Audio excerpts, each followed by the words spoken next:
Les enfants des écoles primaires sont des enfants heureux. Plus question de cantine, ils vont déjeuner comme des grands au restaurant d'enfants. Il y prend l'habitude de manger correctement. Un menu scientifiquement équilibré tient compte en ce qui concerne le choix des boissons de la dernière circulaire du ministre de l'Éducation nationale qui vient d'interdire dans toutes les cantines scolaires toute boisson alcoolisée pour les moins de 14 ans. 64 ans plus tard, le vin a bel et bien disparu de la table des cantines. Autre époque, même objectif, éduquer et bien nourrir le plus grand nombre. Un défi quotidien que Fabienne accomplit depuis 30 ans. Salut Fabienne, ça va? Ouais, ça va et toi? Il te manquait 7 repas, c'est ça? D'accord. Voilà. Merci monsieur. Bonne journée. Pendant toutes ces années, elle a vu son métier évoluer. Avant 1994, elle préparait elle-même les repas de centaines d'enfants.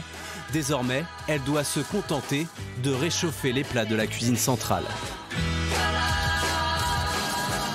Moi j'aimais bien, j'aimais bien préparer à manger pour les enfants. On faisait plein de choses aussi. Et après, on a pris l'habitude. On est arrivé, on faisait réchauffer. Il n'y avait plus le plaisir de faire. Bonjour les enfants, bon appétit!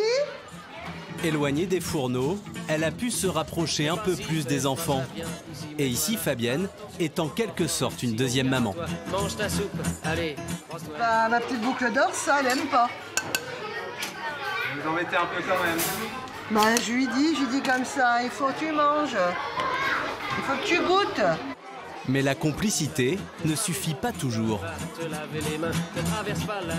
je suis celui qui mange rien. Parce que j'aime pas. Vis-à-vis de la cantine, Marius et ses camarades ont parfois la dent dure.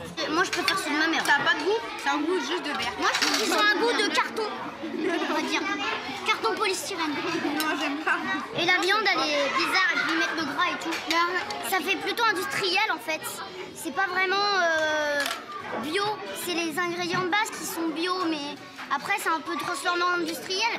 En fait, moi, je trouve que ça serait mieux dans les repas dans la cuisine parce que comme ça, chacun produirait les trucs à manger, tout ça, et ça serait peut-être meilleur, en fait.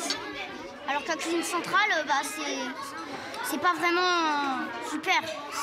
Je pense que c'est pour ça en fait, que je mange pas. Parce que c'est pas de la bonne qualité, je trouve. Un avis déjà bien tranché. Nous proposons alors à Marius d'en discuter avec Pierre Creuset, l'un des responsables de la restauration scolaire à Rouen. Ils disent que le brocoli manque de la sauce, il est un peu sec. C'est pour ça que je ne le mange pas en fait. Voilà, donc il manque de sauce.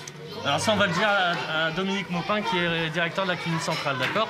Comme ça, avec toute son équipe, ils vont pouvoir réfléchir à ça.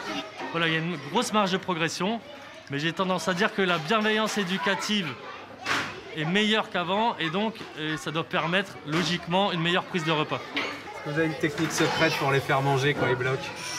Bah... Dites-nous tout. Des fois, oui, on dit, si tu manges bien, t'auras un petit bonbon. Ça marche? Ça marche. Et quand l'art subtil du compromis ne fonctionne pas, tout n'est pas perdu. Les déchets sont collectés puis transformés en énergie renouvelable. Le circuit de la restauration scolaire se veut vertueux, de bon augure pour la nouvelle génération. C'était bon le repas des enfants? Oui, il y avait des crêpes. À Rouen, 85% des enfants scolarisés mangent à la cantine.